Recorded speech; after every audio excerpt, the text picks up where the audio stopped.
Assalamualaikum warahmatullahi wabarakatuh. Saya Sri Arun Manjalestari, mahasiswa dari Universitas Muhammadiyah Mataram, Fakultas Keguruan dan Ilmu Pendidikan Prodi Pendidikan Guru Sekolah Dasar.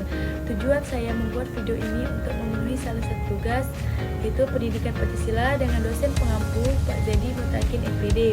Dalam video ini saya akan mempresentasikan makalah saya. Baik, saya akan mempresentasikan makalah saya yang berjudul Pancasila Eksistensi Ekonomi Kerakyatan dalam Menghadapi Kapitalisme Global. Langsung saja ke pembahasan, yaitu kapitalisme global. Pasal 1000 RBF 2013 menjelaskan Pancasila perlu disosialisasikan agar dipahami oleh dunia sebagai landasan filosofis bangsa Indonesia dalam mempertahankan eksistensi dan mengembangkan dirinya menjadi bangsa yang sejahtera modern. Sebagai ideologi nasional, ia harus diperjuangkan untuk diterima kebenarannya melewati batas-batas negara kita sendiri. Sementara lahirnya kapitalisme dijelaskan oleh Pasal 1000 RBF 2013 dengan ditandai pada akhir abad ke-18 dan pada awal abad ke-19. Globalisasi juga bisa dikait-kaitkan dengan kemajuan teknologi informasi spekulasi dalam pasar uang, meningkatnya arus modal lintas negara, pemasaran massal, pemanasan global, era perusahaan multinasional, hilangnya batas-batas antar negara, dan kian melemahnya kekuasaan negara.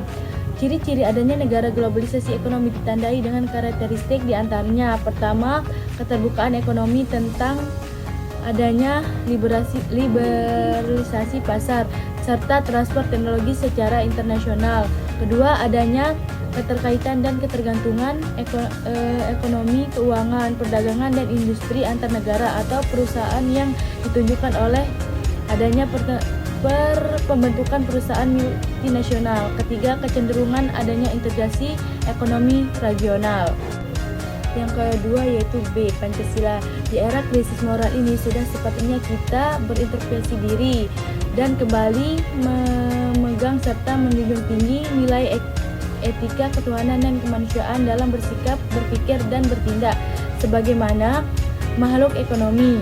Dalam praktek ekonomi tidak mengabaikan nilai negara, sosial dan budaya. Etika dalam kehidupan berbangsa dan bernegara sejatinya sudah ada dalam dasar negara kita, yaitu Pancasila. Makna sila-sila dan Pancasila yang ke-1, sila ketuhanan yang Maha Esa, mengandung nilai spiritual, memberikan kesempatan yang seluas-luasnya kepada semua pemeluk agama dan penganut kepercayaan terhadap Tuhan yang Maha Esa untuk berkembang di Indonesia.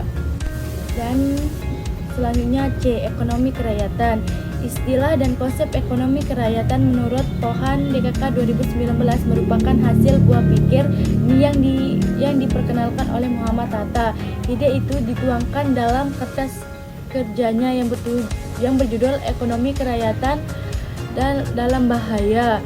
Pada tahun 1934, tulisan tersebut telah menjadi dasar konsep ekonomi kerakyatan sebagai tandingan di atas sistem ekonomi Belanda yang didukung dan dibantu oleh kaum aristokrat dalam sistem feodalisme. Sistem ekonomi kerakyatan berbasis pada kekuatan rakyat, sedangkan ekonomi rakyat adalah keinginan ekonomi yang dilakukan dengan cara swadaya untuk mencegah sumber daya yang ada di sekitarnya.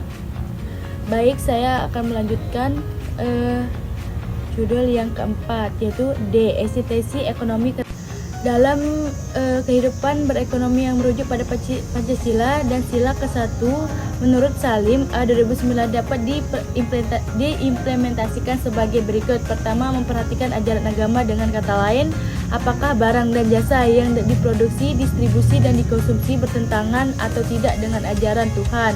Contohnya, jika memproduksi, mendistribusi, dan mengkonsumsi barang yang tergolong dilarang agama, misalnya narkotika dan obat-obatan terlarang, narkoba, minuman keras, miras, atau jenis barang dan jasa lainnya yang memiliki nilai keburukan lebih tinggi daripada manfaatnya, karena dalam konteks nilai kemanusiaan dapat merugikan diri sendiri dan orang lain.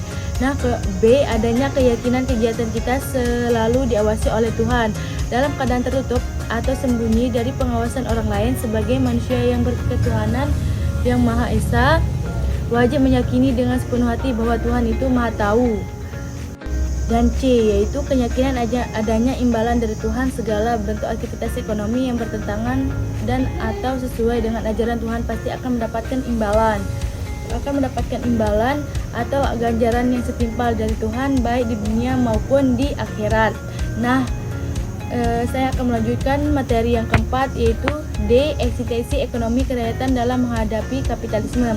Akses kekeluargaan belum cukup untuk menjamin kemajuan ekonomi tanpa adanya semangat nasionalisme, apalagi di tengah gempuran arus globalisasi dan masuknya kapitalisme di sendi-sendi usaha. Ekonomi kerakyatan pada dasarnya tergantung unsur-unsur moral Pancasila seperti gotong royong, kekeluargaan saling menolong. Asas kekeluargaan hakikatnya merupakan jati diri bangsa Indonesia. Pancasila sebagai dasar terwujudnya sistem ekonomi Pancasila dalam penempatan menjadi perekonomian yang berbasis pada kesejahteraan rakyat atau ekonomi kerakyatan. Implementasi ekonomi kerakyatan berbentuk badan usaha koperasi dan UMKM. Baik, saya akan membacakan kesimpulannya.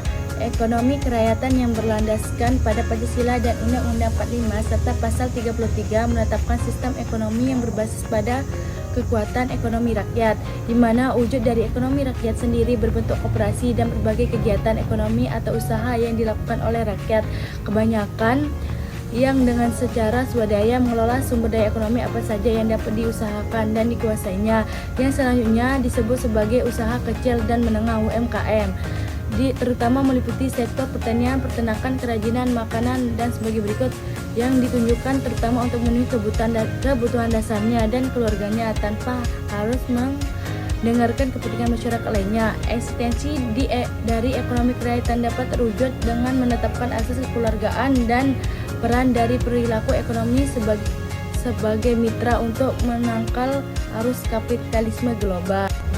Sekian presentasi saya. Mohon maaf jika ada kesalahan. Wassalamualaikum warahmatullahi wabarakatuh. Bye.